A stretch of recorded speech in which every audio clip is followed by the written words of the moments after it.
আপনাদের মাঝে আরও একটা নতুন ভিডিও নিয়ে চলে এলাম। এই ভিডিও আগে আমি কখনোই দেই নাই, আপনারা অনেকে দেখছেন, হয়তো বা অনেকে দেখেন নাই। 4টা তাওয়াল দিয়ে কত সুন্দর একটা ছোট মানুষ দাগানো যায় বা বানানো যায়, আজকে এই ভিডিওতে সম্পূর্ণ প্রসেস দেখাবো এইটা কিভাবে বানানো হয়েছে। তো আসলে পুরোপুরি ভিডিও দেখলে অবশ্যই বুঝতে পারবেন, আপনারা চাইলে নিজে নিজে ভিডিও দেখে বানাইতে পারবেন।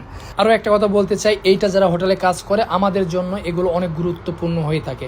আপনারা চাইলে এই ভিডিও সেভ করে রাখতে পারেন, পরেক্ষণ আবার এই ভিডিও দেখে দেখে বানাইতে পারবেন। হয়তো এই ভিডিও সেভ না করলে পরেক্ষণ আপনি চাইলেও এই ভিডিও হয়তো আপনারা নাও পাইতে পারেন।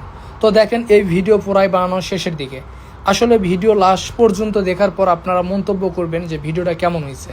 যদি ভিডিও ভালো লাগে আপনারা অবশ্যই কমেন্টের মাধ্যমে জানাবেন। আরও নতুন নতুন ভিডিও আমি আপনাদের মাঝে উপস্থাপনা করার চেষ্টা করব। আমি অনেক ভিডিও দিয়ে থাকি ফেসবুকে, আপনারা দেখেন আমাকে অনেক উৎসাহিত করছেন, যার জন্য আমি ভিডিও বানাতে আরও বেশি আগ্রহ হয়ে থাকি। আর আমি যেই রকম পারি ভিডিও নতুন নতুন আপনাদের সামনে আনার অত্যন্ত চেষ্টা করি। আমাদের ভিডিও বানানোর শেষ লাস্ট লুকটা কেমন হয়েছে অবশ্যই সবাই জানাবেন। আরও নতুন ভিডিও নিয়ে আপনাদের সামনে আসবো।